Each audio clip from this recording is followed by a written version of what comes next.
Rainbow allrounder exterior paint, বাংলাদেশের আবহাওয়া উপযোগী একমাত্র পেইন্ট। আমন্ত্রণ নিউজ 24 সন্ধ্যা সংবাদে আপনাদের সঙ্গে আছি আমি সালেজুর চৌধুরী এবং আমি আফরিন আনোয়ার। রাসায়নিক বিস্ফোরণে চরম ঝুঁকিতে চট্টগ্রাম বন্দর আশপাশের এলাকা। যে কোনো সময় বড় ধরনের বিস্ফোরণ সহ অনাকাঙ্ক্ষিত ঘটনা ঘটার আশঙ্কা করছে খোদ চট্টগ্রাম বন্দর কর্তৃপক্ষ। গেল প্রায় 3 দশকের জমা ক্ষতিকর রাসায়নিক মালামালের বিপুল মজুদ দ্রুত সরাতে কাস্টমসকে অনুরোধ জানিয়েছেন তারা। তবে এখনো নেওয়া হয়নি কার্যকর কোনো উদ্যোগ। বন্দর ব্যবহারকারীরা বলছেন গাফিলতির কারণে ঘটতে পারে ভয়াবহ কোনো দুর্ঘটনা। চট্টগ্রাম থেকে নয়ন বড়ুয়া জয়কে সাথে নিয়ে বিস্তারিত জানাচ্ছেন বাবু কামুজ্জামান। দীর্ঘদিন ধরে চট্টগ্রাম বন্দরে ক্ষতিকর রাসায়নিক মালামাল আনা হলেও আমদানিকারকরা তার নিয়ম মেনে ছাড়িয়ে নিয়ে যাননি। এসবের মধ্যে সবচেয়ে বেশি রয়েছে বিস্ফোরক, বিপজ্জনক গ্যাস, দাহ্য পণ্য, বিষাক্ত তেজস্ক্রিয় পণ্য ও জার দ্রব্য, যা আটকা পড়ে বন্দরের শেডে। এছাড়া সাম্প্রতিক সময়ে বিপজ্জনক রাসায়নিক দ্রব্যাদি ব্যাপক হারে আমদানি হচ্ছে, ফলে বন্দরে তৈরি হয়েছে উচ্চ নিরাপত্তা ঝুঁকি। কিছুদিন আগেও বন্দরে এক শেডে ভয়াবহ অগ্নি দুর্ঘটনা ঘটে। এছাড়া সম্প্রতি লেবানন বন্দরে ব্যাপক বিস্ফোরণের পর কিছুটা নড়েচড়ে বসে বন্দর কর্তৃপক্ষ। রাসায়নিক দ্রব্য অপসারণে কাস্টমস কর্তৃপক্ষকে চিঠিও দেয় তারা। অগস্ট মাসের 9 তারিখ এবং 19 তারিখ পরপর 2টি চিঠি দিয়েছি এই অকালস্কৃত পণ্যগুলা যেগুলা নিলামযোগ্য সেগুলো নিলাম করার জন্য, যেগুলো ধ্বংসযোগ্য সেগুলো ধ্বংস করার জন্য। কাস্টমস কর্তৃপক্ষ বলছে নিলামে কিছু কিছু রাসায়নিক উঠছে। বেশিরভাগ রাসায়নিক নিলামে না গেলেও ধ্বংস করা হবে, তবে কবে নাগাদ ধ্বংস করা হবে তা অজানাই। ওই চিঠিতে যেই রাসায়নিক পণ্যগুলোর কথা বলা আছে এর মধ্যে অনেকগুলো দেখা গেছে আনম্যানিফেস্টেড অথবা আনকাউন্টেড। এগুলো আমরা সামনে ধ্বংস করে দেব। আনম্যানিফেস্টেড থাকলে আমরা এটা নিলামে নিতে পারি না। 1992 সালে আমদানি করা রাসায়নিক এখনও বন্দরে পড়ে থাকায় হতাশ বন্দর ব্যবহারকারীরা। যেগুলি পড়ে থাকবে 1 মাসের উপরে স্বাভাবিক নিয়মে সেটা অকশনে যাওয়ার কথা। এখন বন্দর কর্তৃপক্ষ, এখন কাস্টমস কর্তৃপক্ষ যদি অকশনে না দিয়ে থাকে সেটা তাদের দায়িত্ব। বন্দর থেকে দ্রুত এসব রাসায়নিক জরিপ করে সরিয়ে ফেলার পরামর্শ দিয়েছেন বিশেষজ্ঞরা। অবশ্যই এটা বড় ঝুঁকি, এটাকে ভালো করে সার্ভে করতে হবে। প্রতিটা কেমিক্যাল ভালোভাবে দ্রুত সম্ভব সার্ভে করে বিক্রমটা কোনটা রাসায়নিক ভাবে রাখা হয়েছে আর এইভাবে এটাকে যথাযথ পরিবেশে রাখতে হবে। বিপজ্জনক এবং বিস্ফোরক জাতীয় পদার্থ কিংবা অগ্নিকাণ্ড ঘটতে পারে, এই ধরনের বিষয়গুলি কিন্তু বেশি দিন বন্দরে রাখার নিয়ম নেই। চট্টগ্রাম বন্দরের 14টি শেড ও বিভিন্ন ইয়ার্ডে বর্তমানে নিলামযোগ্য পণ্য আছে প্রায় 5000 কন্টেইনার। বৈরুতের মতো পরিস্থিতি এড়াতে বিপজ্জনক পণ্যের নিরাপদ ব্যবস্থাপনা নিশ্চিত করার পরামর্শ বন্দর ব্যবহারকারীদের। বাবু কামরুজ্জামান, নিউজ 24, ঢাকা। ভিসা ও টিকিট নিয়ে সংকট কাটছে সৌদি আরব যেতে আগ্রহী কর্মীদের। আজও রাজধানীর কারওয়ান বাজারে সৌদি এয়ারলাইন্সের সামনে অবস্থান নিয়ে নানা রকম অভিযোগ তোলেন তারা। এ নিয়ে পররাষ্ট্রমন্ত্রী বলেন আটকে পড়া সবাই ফিরতে পারবেন। রবিবার ভার্চুয়াল মিটিংয়ে সৌদি পররাষ্ট্রমন্ত্রীর কাছে বিষয়গুলো তুলে ধরবে বাংলাদেশ। আরও জানাচ্ছেন লাকমিনা জেসমিন সোমা। শুক্রবারও কারওয়ান বাজারে সৌদি এয়ারলাইন্সের সামনে সৌদি গমনিচ্ছু প্রবাসীদের এই ভিড়। অধিকাংশের অভিযোগ নিয়ম মেনে টিকিট দিচ্ছে না এয়ারলাইন্স কোম্পানিটি। কে বলতেছে 2 তারিখে, একটা বলতেছে 5 তারিখে, একটা বলতেছে 3 তারিখে, কিন্তু তারা কোনো সিদ্ধান্ত, কোনো টাইম দেয় নাই। কিভাবে কি করবে সঠিক কিছু বলতেই পারতেছে না এরা। আমাদেরকে আজকে রোববার থেকে আজকে শুক্রবার পর্যন্ত হয়রানি করতেছে। এটা কোনো অ্যানাউন্স করে এখনো দেওয়া হচ্ছে না এখান থেকে। অতএব আমরা সবাই দ্বিধাদ্বন্দ্বে আছি, কবে কখন যাব আমরা। বিপুল চাহিদার বিপরীতে অবশ্য কেউ কেউ পেয়ে গেছেন টিকিট। তাদের মুখে এখন বিজয়ের হাসি। যে কষ্ট পরিশ্রম করছে বৃষ্টির মধ্যে, সোনার হরিণ ছাড়া কিছুই না। এটা আজকে ঢুকছি, যদি রাত্র হয়, যদি টিকিট পাই আলহামদুলিল্লাহ, আল্লাহ কাছে লাখ লাখ শুকরিয়া। অনেক সাধনার পরে সৌদি আরবের যদি আজকে পাই, আল্লাহ যদি দেয় টিকিট, আজকে দিকে তো 9 মাস এসে বেকার বাংলাদেশে। ভিসা ও আকামার মেয়াদ বৃদ্ধির আশ্বাসে এখনো আস্থা পাচ্ছেন না ভুক্তভোগীরা। রাজধানীতে এক অনুষ্ঠান শেষে সাংবাদিকদের প্রশ্নের জবাবে পররাষ্ট্রমন্ত্রী জানান সবাই সৌদি ফিরতে পারবেন। রবিবার সৌদি দূতাবাস খুললে ভিসা রিনিউয়ের পরামর্শ দেন তিনি। যাদের টোকেন দিয়েছে তারা আসবে, কিন্তু আনফরচুনেটলি অনেকেই আসে এটা মজা দেখার জন্য। অধিকাংশেরই ভিসা আছে, কিছু লোকের ভিসা চলে গেছে, তারা গিয়ে এটা রিনিউ করে নিয়ে আসে। তারা বলছে এটা রিনিউ করে। তৃতীয় কোনো পক্ষের দ্বারা প্ররোচিত না হয়ে নিয়ম মেনে টিকিট সংগ্রহের আহ্বান জানান পররাষ্ট্রমন্ত্রী। লাকমিনা জেসমিন সোমা, নিউজ 24, ঢাকা। প্রধানমন্ত্রী শেখ হাসিনা বলেছেন, করোনার সময়ে দেশের মানুষের খাদ্য নিরাপত্তা নিশ্চিত করা সরকারের প্রধান লক্ষ্য। ঢাকায় ফরেন সার্ভিসের নিজস্ব ভবনের উদ্বোধনী অনুষ্ঠানে শেখ হাসিনা আরও বলেন, দীর্ঘ সময় ক্ষমতায় থাকার কারণে সরকারের উন্নয়নের সুফল পাচ্ছেন জনগণ। শাহ আলী জয় জানাচ্ছেন বিস্তারিত। 1974 সালের 25 সেপ্টেম্বর জাতিসংঘে বাংলায় ভাষণ দেন জাতির জনক বঙ্গবন্ধু শেখ মুজিবুর রহমান। ঐতিহাসিক এই দিনটিতে রাষ্ট্রীয় অতিথি ভবন সুগন্ধায় উদ্বোধন করা হলো বাংলাদেশ ফরেন সার্ভিস একাডেমির নতুন কার্যালয়। জাতির জনকের স্মৃতি বিজড়িত সুগন্ধা ভবন ছিল স্বাধীনতা পরবর্তী সরকার প্রধানের প্রথম অফিস। গণভবন থেকে ভার্চুয়াল প্ল্যাটফর্মে যুক্ত হয়ে এর উদ্বোধন করেন প্রধানমন্ত্রী শেখ হাসিনা।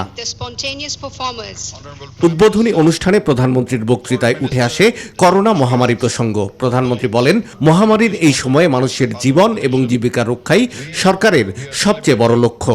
সবথেকে গুরুত্ব দিয়েছি আমাদের খাদ্যের উপর, কারণ আমি জানি করোনা ভাইরাসের কারণে বিশ্বে হয়তো দুর্ভিক্ষ দেখা দিতে পারে, কিন্তু বাংলাদেশের যেন কোনো মতেই সেই দুর্ভিক্ষের ছোঁয়া না লাগে।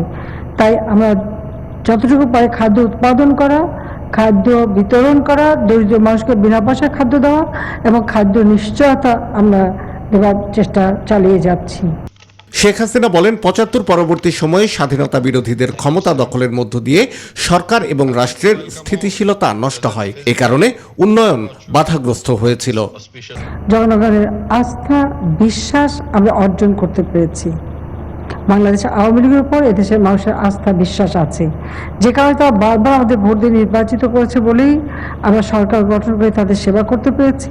আর দীর্ঘ সময় একটু ক্ষমতা থাকতে পেরেছি বলেই আজকে উন্নয়নগুলি দৃশ্যমান হচ্ছে এবং উন্নয়নগুলি করতে পারছি, যার সুফল দেশের জনগণ ভোগ করছে। কূটনীতিকদের উদ্দেশ্যে প্রধানমন্ত্রী বলেন, বাংলাদেশের কূটনীতি রাজনীতিকে কেন্দ্র করে নয়, বরং তা পরিচালিত হবে অর্থনীতিকে কেন্দ্র করে। শাহ আলী জয়, নিউজ 24, ঢাকা। শীতকালে দেশে করোনা সংক্রমণ বাড়তে পারে কিংবা দ্বিতীয় দফা আঘাত হানতে পারে, এমন কথা গত কয়েকদিন থেকে প্রায় সব মহলেই উচ্চারিত হচ্ছে। তবে ভিন্ন কথা শোনালেন করোনা ভাইরাস নিয়ে গবেষণা করা দেশের দুই বিজ্ঞানী ডক্টর বিজন শীল ও ডক্টর সমীর কুমার সাহা। তারা বলছেন, শীতে দ্বিতীয় দফা সংক্রমণ বাড়ার আশঙ্কা খুবই কম। বাংলাদেশের মানুষের মধ্যে অ্যান্টিবডি বা ইমিউনিটি বাড়ার কারণে ইউরোপ বা আমেরিকার মতো সংক্রমণ হবে না বলে জানাচ্ছেন এই দুই বিজ্ঞানী। বিস্তারিত হাসান পারভেজের প্রতিবেদনে। মরণঘাতী করোনা ভাইরাস মহামারী ইউরোপ আমেরিকায় তাণ্ডব চালিয়েছে। বর্তমানে ইউরোপের অনেক দেশেই করোনা সংক্রমণের হার কমে আসার পরে আবার বাড়তে শুরু করেছে, যাকে বলা হচ্ছে সংক্রমণের দ্বিতীয় ঢেউ বা সেকেন্ড ওয়েভ। বাংলাদেশেও আসছে শীতে করোনা সংক্রমণ বাড়তে পারে বা সেকেন্ড ওয়েভ আসতে পারে, এমন কথা গত কয়েকদিন ধরে আলোচনা শুরু হয়েছে। জাতীয় টেকনিক্যাল পরামর্শ কমিটি, স্বাস্থ্য অধিদপ্তরের অ্যাডভাইজারি কমিটি এবং জনস্বাস্থ্যবিদরা শীত মৌসুমে করোনা ভাইরাসের দ্বিতীয় ঢেউ বা সেকেন্ড ওয়েভের আশঙ্কা উড়িয়ে দিচ্ছেন না। নিউজ 24 করোনা নিয়ে গবেষণা করা এই বিজ্ঞানীর কাছে জানতে চেয়েছিল, দেশে বর্তমানে করোনার সংক্রমণ কেমন। ওভারঅল ল্যাবে যখন আমরা চিন্তা করি যে জায়গা থেকে আগেও স্পেসিমেন আসতো, এখনো স্পেসিমেন আসে, তাতে করে আমরা দেখি যে গ্র্যাজুয়ালি আমাদের পজিটিভিটি রেটটা কমছে আস্তে আস্তে। দুই অণুজীব বিজ্ঞানী বলছেন, যেভাবে ধারণা করা হচ্ছে বাস্তবতা তা না হতে পারে। আমাদের দেশে কখনো ইনসিডেন্সের রেট খুব একটা বেশি কমেনি, এটা প্ল্যাটোতে যাচ্ছে। এই প্ল্যাটোর অর্থ হচ্ছে আমাদের দেশে ভাইরাসটা স্প্রেড করতেছে, যে শীতের আস্তে আস্তে আমাদের দেশে ম্যাক্সিমাম মানুষের মধ্যে অ্যান্টিবডি চলে আসবে, যেটা ইউরোপ ফেস করবে, আমেরিকা ফেস করবে, সেটা আমরা ফেস নাও করতে পারি। দেশে এবং আমাদের পার্শ্ববর্তী দেশেও কিন্তু অ্যাসিম্পটোমেটিক কেস অনেক বেশি, এবং যখনই আপনার অনেকগুলো অ্যাসিম্পটোমেটিক কেস থাকে তখন কিন্তু আমাদের মধ্যে নিজস্ব একটা প্রতিরোধ ক্ষমতাও কিন্তু তৈরি হচ্ছে কিন্তু আমাদের মধ্যে। আমরা খুবই আশাবাদী যে আমরা ওই রকম একটা পিক আমাদের জন্য আসবে না।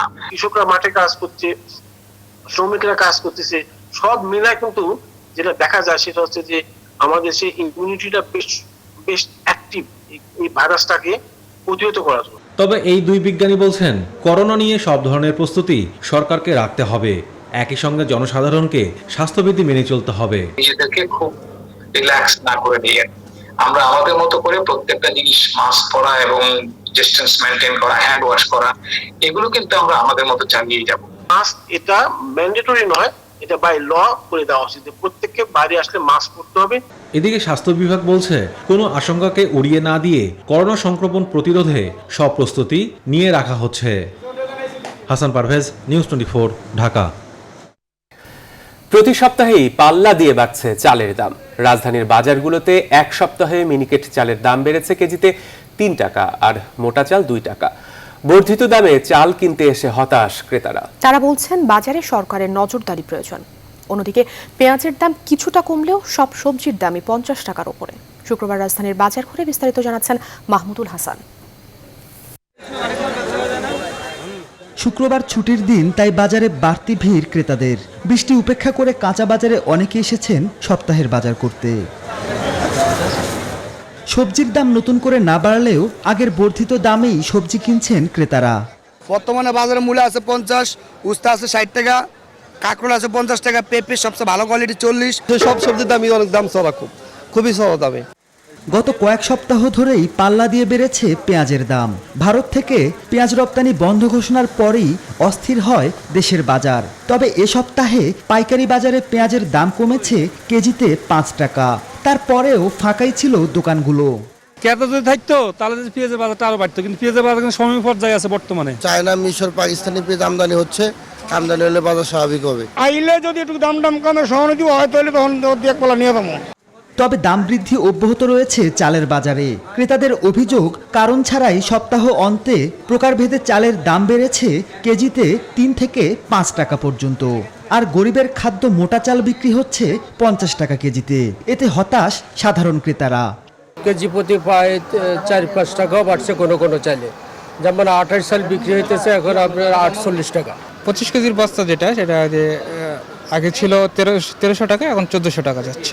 মেল চাতাল যেখানে আছে সেখানে মনিটরিং করতে হবে, যদি চালের দাম কমাইতে হয়। যদি ওদেরকে দমন করতে না পারে তাহলে চালের বাজার কোনো ক্রমে কমানো সম্ভব হবে না। চালের বাজারে নজরদারি বাড়ানো না গেলে সামনের দিনে এমন দাম বৃদ্ধি অব্যাহত থাকবে এমন আশঙ্কা সংশ্লিষ্টদের। মাহমুদুল হাসান, নিউজ 24, ঢাকা। অন্যদিকে চট্টগ্রামের বিভিন্ন বাজারে বেড়েছে সব ধরনের সবজির দাম। চাল, পেঁয়াজের পর সবজির দর বৃদ্ধি পাওয়ায় হতাশ ক্রেতারা। তাদের অভিযোগ, প্রশাসনের নজরদারির অভাবেই প্রয়োজনীয় নিত্যপণ্যের দাম বেড়েই চলেছে। আর বৃষ্টির কারণে বাজারে সবজির সংকটকেই দাম চড়ার কারণ হিসেবে দুষছেন পাইকাররা। চট্টগ্রাম থেকে নয়ন বড়ুয়া জয়ের পাঠানো তথ্যচিত্রে দেখুন ডেস্ক রিপোর্ট। চট্টগ্রামের বিভিন্ন বাজারে পর্যাপ্ত সবজি থাকার পরও আলু, বেগুন, টমেটো সহ বেড়েছে সব ধরনের সবজির দাম। গেল কয়েকদিন আগে যে বেগুন পাইকারি বাজারে কেজি প্রতি 40 টাকা বিক্রি হয়েছে, বর্তমানে তা বিক্রি হচ্ছে 70 টাকায়। আবার টমেটো বিক্রি হচ্ছে কেজিতে 100 টাকা দরে। 20 টাকা কেজির আলু বর্তমানে বিক্রি হচ্ছে 40 টাকায়। বিক্রেতারা বলছেন পাইকারি বাজারে বেড়েছে সবজির দাম, আর এর প্রভাব পড়েছে খুচরো বাজারে। ভেন্ডি হয়েছে 40 টাকা, ওস্ত হয়েছে 80 টাকা, তোমার পরল হয়েছে 40 টাকা, খন্ড হয়েছে তোমার সিজন্দ হয়েছে 40 টাকা। পাইকারি বাজারটা ওখানে একটু বেড়ে গেছে, বেড়ে যাওয়ার কারণে আমরা একটু এখানে দাম কিনা বেশি পড়তেছে, সেই জন্য খুচরা বাজারটা একটু বেড়ে গেছে আর কি। বৃষ্টির কারণে বাজারে সবজির সংকটকেই দর বৃদ্ধির কারণ হিসেবে দুষছেন পাইকাররা। ওই পরিমাণে মাল নাই, যার জন্যই রেটটা একটু বাড়ে গেছে। বৃষ্টির কারণে, বন্যার কারণে গাছপালা মরে গেছে, এই জন্য মাল কম, এই জন্য দাম বাড়তি। আর চাল, পেঁয়াজের পর সবজির দাম বেড়ে যাওয়ায় এবার ক্ষুব্ধ সাধারণ ক্রেতারা। তাদের অভিযোগ, প্রশাসনের নজরদারির অভাবেই বেড়েই চলেছে সব ধরনের নিত্যপণ্যের দাম। সবজির বাজার মনিটরিং হচ্ছে না, যার কারণে বিক্রেতারা যেমন খুশি তেমন দাম রাখতেছে। সবজি অ্যাভেলেবেল সরবরাহ আছে, কিন্তু দামটা বাড়তি। তবে সবজির বাজার নিয়ন্ত্রণে প্রশাসনের তদারকি বাড়ানোর জোর তাগিদ ভোক্তাদের। Desk report, news 24।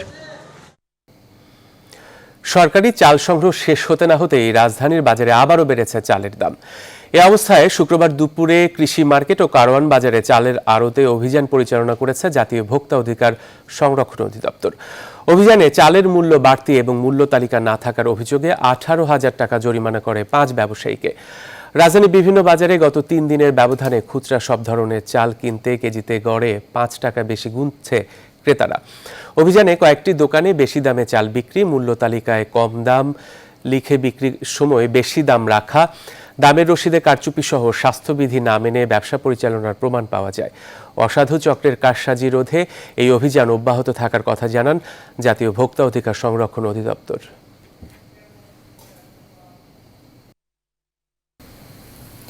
প্রধানমন্ত্রীর নির্দেশনা মেনে দুঃসময়ের কর্মীদের প্রাধান্য দিয়ে কমিটি পূর্ণাঙ্গ করতে হবে বলে জানিয়েছেন আওয়ামী লীগের সাধারণ সম্পাদক ওবায়দুল কাদের। শুক্রবার সকালে বঙ্গবন্ধু এভিনিউতে ঢাকা মহানগর ও সহযোগী সংগঠনের সঙ্গে সভাপতি মণ্ডলীর সভা শেষে একথা বলেন তিনি। এ সময় ওবায়দুল কাদের বলেন, ৩ অক্টোবর কেন্দ্রীয় কার্যনির্বাহী সংসদের সভা আহ্বান করা হয়েছে। আওয়ামী লীগ সাধারণ সম্পাদক অভিযোগ করেন, বিএনপি অবৈধ পথে চোরাগলি দিয়ে ক্ষমতায় আসার ষড়যন্ত্র করছে এবং যন্ত্রের অলিগলি খুঁজে বেড়াচ্ছে। অনুষ্ঠানে ২৮ সেপ্টেম্বর দলীয় সভাপতির ৭৪তম জন্মদিন পালনের বিস্তারিত কর্মসূচি গ্রহণ করা হয়।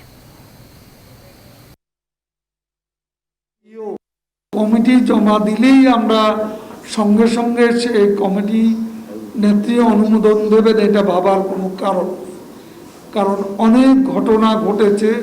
আওয়ামী লীগের পরিচয়ে অনেক বিতর্কিত লোক বিভিন্ন সংগঠনের সুযোগ নিয়েছে, উপকমিটির সে সুযোগ নিয়েছে।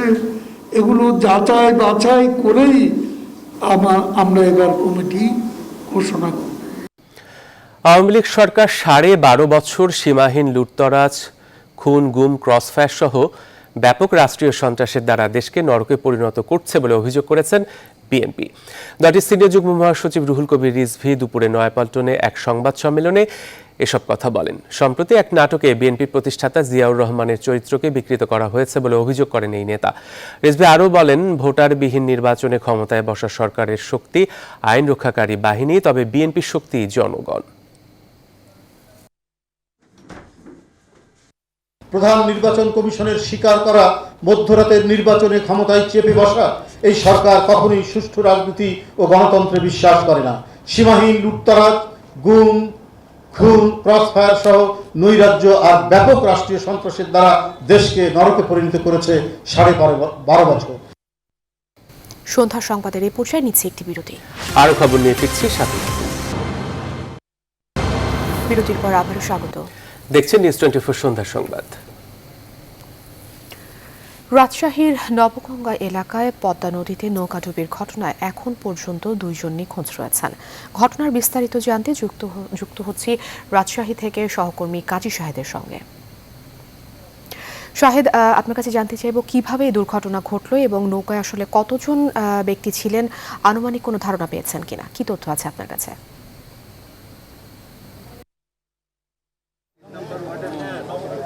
ধন্যবাদ আফরিন। আমরা আছি নবগঙ্গা আইবাদা এলাকায়, যেখানে ঘটনাটি ঘটেছিল। এখানে যেটি হচ্ছে যে প্রবল স্রোতের কারণে পদ্মার যে অবস্থা, এখানে যে স্রোতটি আছে সেইখানে প্রতিদিন বিকেলে বিপুল পরিমাণ পর্যটকরা যারা আছেন তারা এখানে ঘুরতে আসেন এবং তারা নৌকায় ঘোরেন। আজকে যেহেতু শুক্রবার ছুটির দিন ছিল, ফলে আজকে বেশি জনসমাগম ছিল এই আইবাদটি এলাকায়। আজকে যেটি এখানে যারা ঘটনাস্থলে ছিলেন বা যারা এখন পর্যন্ত উদ্ধার অভিযানে অংশ নিয়েছেন, তারা যেটি বলছেন যে বিকেলে একটি ছোট নৌকায় সেখানে 13 জন যাত্রী নিয়ে তারা নৌকা ভ্রমণ করছিলেন। এর মধ্যে নৌকাটি স্রোতের কবলে পড়ে উল্টে যায় এবং তার নৌকাডুবির ঘটনাটি ঘটে। প্রথমের দিকে 10 জনকে উদ্ধার করা হয়, পরবর্তীতে আরও একজন উদ্ধার হয়, তবে এখন পর্যন্ত 2 জন নিখোঁজ আছেন। আমরা যতটুকু জানতে পেরেছি যে সূচনা 30 বছর বয়সী একজন নারী এবং রিমন 8 বছর বয়সের একজন শিশু, এই 2 জন এখনও নিখোঁজ আছে। ফায়ার সার্ভিস এবং নৌ পুলিশের দল এখন পর্যন্ত উদ্ধার অভিযান চলছে। আমরা দেখেছি যে ফায়ার সার্ভিসের একটি ডুবুরি দল এখানে উদ্ধার অভিযান চালাচ্ছেন। সেই 2 জন যারা নিখোঁজ আছেন তাদেরকে বের করার জন্য। এখানে প্রত্যক্ষদর্শীরা যেটি বলছিলেন যে এই তীব্র স্রোতের ফলে এখানে যারা নৌকা ভ্রমণে এসেছিলেন এই স্রোতের কবলে পড়ে মূলত যেহেতু নৌকাটি ছোট ছিল ফলে সেটি ডুবে যায় এবং এই দুর্ঘটনাটি ঘটে। বলা যাচ্ছে যে এইখানে যারা আশেপাশে থেকে প্রচুর পর্যটক প্রতিদিনই এইখানে আসেন এবং কিন্তু এই স্রোতটি উপেক্ষা করে নৌকা যেহেতু পার হতে পারেনি, ফলে এই দুর্ঘটনাটি ঘটে গেছে এবং এখন পর্যন্ত 2 জন নিখোঁজ আছে বলে আমাদেরকে জানানো হয়েছে। নৌ পুলিশ এবং ফায়ার সার্ভিসের যে ডুবুরি দলটা আছে তারা উদ্ধার অভিযানটি চালাচ্ছেন, তবে এখানে পাওয়ার সম্ভাবনা খুবই কম এমনটি বলছেন তারা। এবং এখানে যে উদ্ধার অভিযান যে দুজন নিখোঁজ আছেন, যেহেতু প্রচণ্ড স্রোত, ফলে তাদের এই উদ্ধার অভিযানে ব্যাঘাত ঘটছে, এটি বলছেন ফায়ার সার্ভিসের যারা এখানে উদ্ধার অভিযান চালাচ্ছেন। তবে তাই যতক্ষণ পর্যন্ত এই দুজনকে শেষ পর্যন্ত উদ্ধার না করা যাবে ততক্ষণ পর্যন্ত উদ্ধার অভিযান চলবে, ফায়ার সার্ভিসের পক্ষ থেকে এটি জানানো হয়েছে। তাফরিন, এই ছিল রাজশাহীর নবগঙ্গা আইবাদের কাছ থেকে নৌকাডুবির সর্বশেষ খবর আমার কাছে। শাহেদ, আপনাকে অসংখ্য ধন্যবাদ। আপনি সংবাদ সংগ্রহেই থাকুন, পরবর্তীতে আমরা আবারও আপনার সাথে যুক্ত হব বিস্তারিত জানতে। সহকর্মী কাজী শাহেদ রাজশাহীর নবগঙ্গা এলাকায় পদ্মা নদীতে নৌকাডুবি ঘটনার বিস্তারিত তথ্য জানাচ্ছিলেন। এখনো দুজন সেখানে নিখোঁজ রয়েছেন, একজন নারী এবং একজন শিশু। সাভারে স্কুল শিক্ষার্থী নীলা রায় হত্যা মামলার প্রধান আসামি মিজান এখনো ধরাছোঁয়ার বাইরে, তবে তার বাবা মাকে গ্রেফতার করেছে র্যাব। এদিকে খুনিকে দ্রুত আইনের আওতায় আনার দাবি জানিয়েছে নিহতের পরিবার। দুপুরে ঢাকার রিপোর্টার্স ইউনিটিতে এক সংবাদ সম্মেলনে তারা প্রধান আসামি মিজান গ্রেফতার না হওয়ায় ক্ষোভ প্রকাশ করেছেন। একই সাথে দোষীদের সর্বোচ্চ শাস্তির দাবিও জানান স্বজনরা। আলী তালুকদারের প্রতিবেদন। গত 20 সেপ্টেম্বর সাভারের পালপাড়ায় 10ম শ্রেণীর শিক্ষার্থী নীলা রায়কে ভাইয়ের কাছ থেকে ছিনিয়ে নেয় অভিযুক্ত মিজানুর রহমান মিজান ও তার সহযোগীরা। পরে তার মরদেহ উদ্ধার করে পুলিশ। প্রাথমিক তদন্তে ধর্ষণের পর হত্যার প্রমাণ পায় পুলিশ। এই ঘটনায় পরিবারের পক্ষ থেকে সাভার মডেল থানায় মামলা করা হয়। আইন শৃঙ্খলা বাহিনী মিজানের মা বাবাকে গ্রেপ্তার করলেও মিজান এখনও পলাতক। নিহতের পরিবারের দাবি মিজানকে আইনের আওতায় আনা হোক। এ নিয়ে শুক্রবার সকালে ঢাকা রিপোর্টার্স ইউনিটিতে এক সংবাদ সম্মেলনে নীলার পরিবারের সদস্যরা এই ঘটনার সুষ্ঠু তদন্ত ও দোষীদের দৃষ্টান্তমূলক শাস্তির দাবি জানান। ছেলের মাকে বলে দিল যে ভাবি আপনি ছেলেটা পুরো ডিস্টার্ব করে ওকে একটু করে সাবধান করে দিন। তো এটা কি শুনতেছি গেলে কি ধরনের কথা বলো, নীলা এসে আমাকে বললো। এটা নিয়ে আমি আর বেশি বলতে চাই যে সব কিছু ঠিক আছে, কেন ওর হলো কেন, মাইরা ফেলো কেন? আমরা কোন সমাজে বসবাস করছি? আমাদের কি স্বাধীন কোনো নিরাপত্তা নাই। একই সঙ্গে স্কুলে মেয়েকে নিয়ে যেত এবং উনিও ছেলেকে আনতে যেতেন, সেখানে তাদের ভিতরে পরিচয় হয়েছে।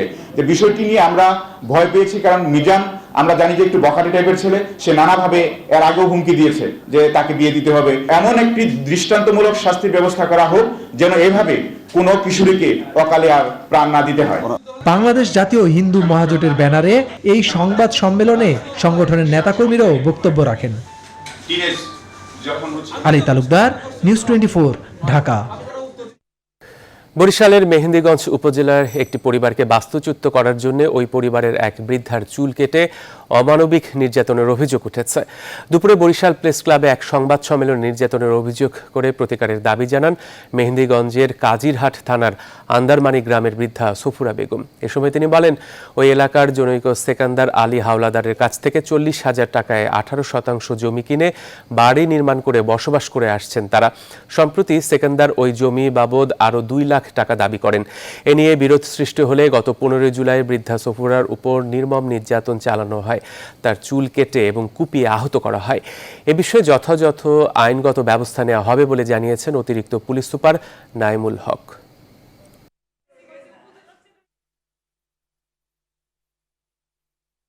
শহীদ তহিদ পুলিশ ফারুক যুবরাজ এরা মিললে আমাকে বাড়ি বাঁচছে, আমাকে বাড়ি রাস্তাঘাটে বাড়িতে দেয় না, আমাকে লাগে অত্যাচার করে, অনেক খারাপ ব্যবহার করে। রাই তৈলে কয় ওই যে পুলিশ আইয়া খারাপ রয়েছে 13 জন, আর ব্যাগ দৌড়াই খাল বেশি আইয়া ঘরে থাকতে পারি না। মামলা দুটির তদন্ত চলছে। কারোর যেন নিরাপত্তা বিঘ্নিত না হয় এই বিষয়ে প্রয়োজনীয় পদক্ষেপ নেওয়ার জন্য তদন্ত কর্মকর্তা এবং অফিসার ইনচার্জকে প্রয়োজনীয় নির্দেশাবলী প্রদান করা হয়েছে। উজানের ঢল ও ভারী বৃষ্টিপাতে 5ম দফায় বন্যা কবলিত দেশের উত্তরাঞ্চল। গত 24 ঘন্টায় তিস্তার পানি কিছুটা কমলেও ধরলার পানি বৃদ্ধি অব্যাহত রয়েছে। বাড়ছে অন্যান্য শাখা নদীর পানিও। নতুন করে পানি বাড়ায় প্লাবিত হয়েছে লালমনিরহাট ও কুড়িগ্রামের নিম্নাঞ্চল। এবারের বন্যায় এই 2 জেলায় প্রায় 1.5 লক্ষাধিক মানুষ পানিবন্দী হয়ে পড়েছেন। তলিয়ে গেছে আমন ধান সহ কয়েক হাজার হেক্টর ফসলি জমি। পানি বাড়ার সঙ্গে সঙ্গে দুর্গত এলাকায় তীব্র হচ্ছে নদী ভাঙনও। রেজাউল করিম মানিক ও হুমায়ুন কবির সূর্যের পাঠানো তথ্য চিত্রে দেখুন ডেস্ক রিপোর্ট। 5ম দফায় উত্তরাঞ্চলের প্রধান প্রধান নদ নদীর পানি বিপদসীমা অতিক্রম করেছে। নতুন করে পানি বাড়ায় এই অঞ্চলের কয়েকটি জেলার নিম্নাঞ্চল আবারও প্লাবিত হয়েছে। একদিনের ব্যবধানে তিস্তার পানি কিছুটা কমলেও বেড়েছে ধরলা নদীর পানি। পানি উন্নয়ন বোর্ডের তথ্য মতে আশ্বিনের অকাল বন্যায় লালমনিরহাটে তিস্তা ও ধরলাপাড়ের কয়েকটি ইউনিয়নের প্রায় লক্ষাধিক মানুষ পানিবন্দী হয়ে পড়েছেন। অনেক পরিবার ঘরবাড়ি ছেড়ে আশ্রয় নিয়েছে রাস্তা ও বাঁধের উপর। বন্যা কবলিত এলাকায় তিস্তা ও ধরলার ভাঙনে গত 5 দিনে প্রায় 1,500 বসতঘর সহ কয়েক হাজার ফসলি জমি নদীগর্ভে বিলীন হয়ে গেছে। হঠাৎ করে পানি এসে আজকে 50-60 বাড়ি বিলীন হয়ে চলে গেল। সামনে যদি একটা বেড়িবাঁধ দেওয়া যেত তাহলে আমাদের এই ওয়ার্ডগুলো ঠিক থাকতো। ইউনো মহোদয়ের সাথে কথা বলছি এবং আমরা জরুরি ভিত্তিতে এখানে শুকনো খাবারের ব্যবস্থা করব। আর বন্যা কবলিতদের মাঝে প্রয়োজনীয় খাদ্য সহায়তা অব্যাহত রাখার কথা জানিয়েছেন জেলা প্রশাসক। কত পানিবন্দী সেটার কাজ প্রণয়ন চলছে এবং ইতিমধ্যে আমরা 115 মেট্রিক টন জিআর চাল বরাদ্দ দিয়েছি এবং 810 মেট্রিক শুকনো খাবার এটা বিতরণের কাজ চলছে। অবিরাম বৃষ্টি ও উজানের ঝড়ে 5ম দফায় বন্যা কবলিত কুড়িগ্রাম। দ্রুত গতিতে পানি বাড়ায় কুড়িগ্রাম সদর, ফুলবাড়ি, রাজারহাট ও উলিপুর উপজেলার শতাধিক চর প্লাবিত হয়েছে। আমন সহ প্রায় 5,000 হেক্টর ফসলি জমি পানিতে তলিয়ে গেছে। অন্তত 10টি গ্রামের ফসল শেষ হয়ে গেছে। 10টি গ্রামের আবার কিস্তি বালু মানে কোনো কিছু নাই আর কি। বাড়ি পানি উঠছে, ভাতের করে আমরা যায় না, বেড়া করে অসুবিধা হয়। এর আগে চলতি বছরের জুলাই থেকে 4 দফায় বন্যা কবলিত হয় উত্তরের জনপদ। Desk report, news 24। সন্ধ্যা সংবাদের সময় হলো আরো একটা বিরতি। আরো খবর নিয়ে ফিরছি একটু পর। বিরতির পর আবারও স্বাগত। দেখছেন নিউজ 24 সন্ধ্যা সংবাদ। কক্সবাজারের সহস্রাধিক কনস্টেবল সহ বিভিন্ন সময়ে 1367 পুলিশ সদস্যকে বদলি করা হয়েছে। এর মধ্যে রয়েছেন জেলা পুলিশ সুপার, অতিরিক্ত পুলিশ সুপার, সহকারী পুলিশ সুপার সহ শীর্ষ 8 কর্মকর্তা। এছাড়া অর্ধশত পরিদর্শক, 3 শতাধিক এসআই, এএসআই এবং সহস্রাধিক কনস্টেবল রয়েছেন তালিকায়। পুলিশ সদর দফতর থেকে শুক্রবার জেলার 8টি থানা সহ বিভিন্ন পর্যায়ে দায়িত্বে থাকা এসআই, এএসআই ও কনস্টেবলদের বদলির আদেশ দেওয়া হয়। এর আগে বৃহস্পতিবার বদলি হন অর্ধশত পুলিশ পরিদর্শক। এবারে জানাবো ফার্স্ট সিকিউরিটি ইসলামী ব্যাংক অর্থ বাণিজ্য সংবাদ।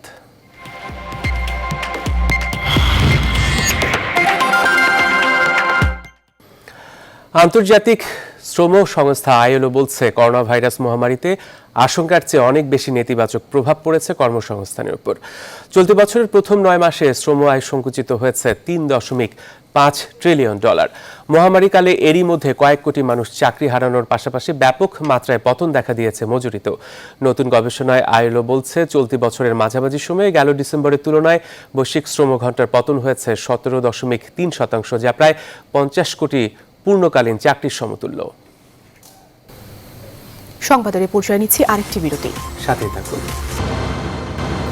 বিরতির পর আবারও স্বাগত। দেখছেন নিউজ 24 সন্ধ্যার সংবাদ। বাংলাদেশ শিল্পকলা একাডেমির 6টি বিভাগের 4টিতেই পরিচালক পদ শূন্য। কেউ আবার পরিচালক পদে নিয়োগ পেলেও পদায়ন জটিলতায় যোগ দেননি। প্রতিষ্ঠানটির মহাপরিচালক বলছেন, পরিচালক শূন্য পদগুলোতে বারবার নিয়োগ দেওয়ার অনুরোধ করা হয়েছে। আর সংস্কৃতি প্রতিমন্ত্রী বলেছেন, নানা কারণে বিষয়টি সম্পূর্ণ হয়নি। সুকন্যা আমিরের প্রতিবেদনে বিস্তারিত। বাংলাদেশ শিল্পকলা একাডেমি রাষ্ট্রের সংস্কৃতি চর্চার অন্যতম প্রধান প্রাণকেন্দ্র।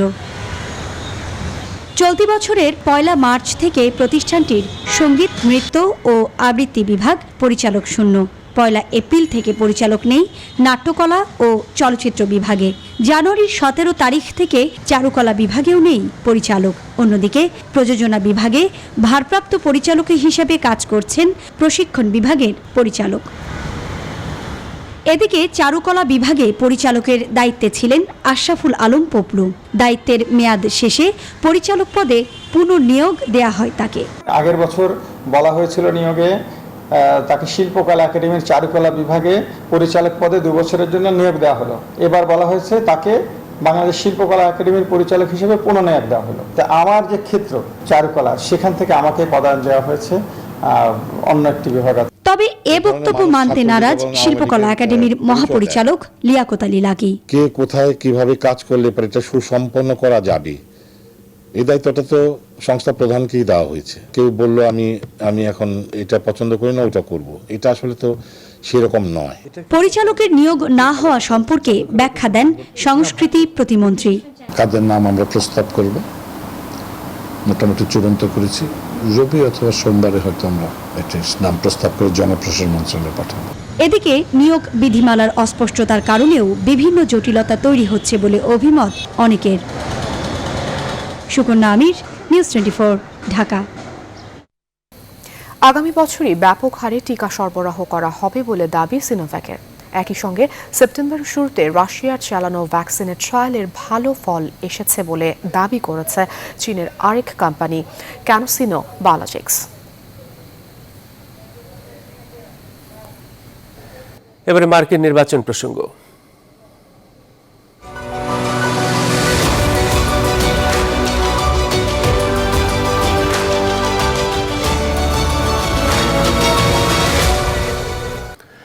মার্কিন প্রেসিডেন্ট নির্বাচনের পর শান্তিপূর্ণ সুশৃঙ্খলভাবে ক্ষমতা হস্তান্তর প্রক্রিয়া সম্পূর্ণ হবে বলে জানিয়েছেন রিপাবলিকান সিনেট নেতা মিচ ম্যাককোলেন।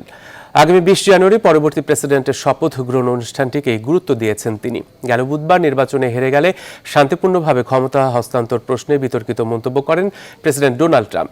ক্ষমতা হস্তান্তর নিয়ে ট্রাম্পের এমন মন্তব্যের জেরে মার্কিন রাজনীতিতে ব্যাপক বিতর্কের সূত্রপাত হয়।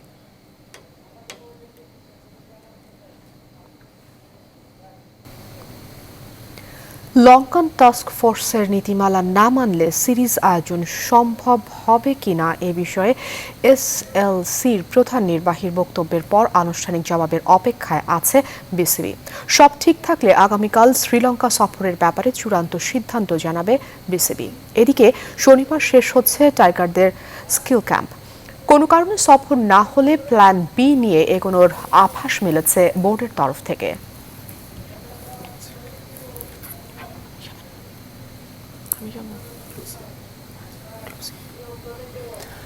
আর এই ছিল এখনকার নিউজ 24 সন্ধ্যার সংবাদে। এতক্ষণ সাথে থাকার জন্য ধন্যবাদ সবাইকে।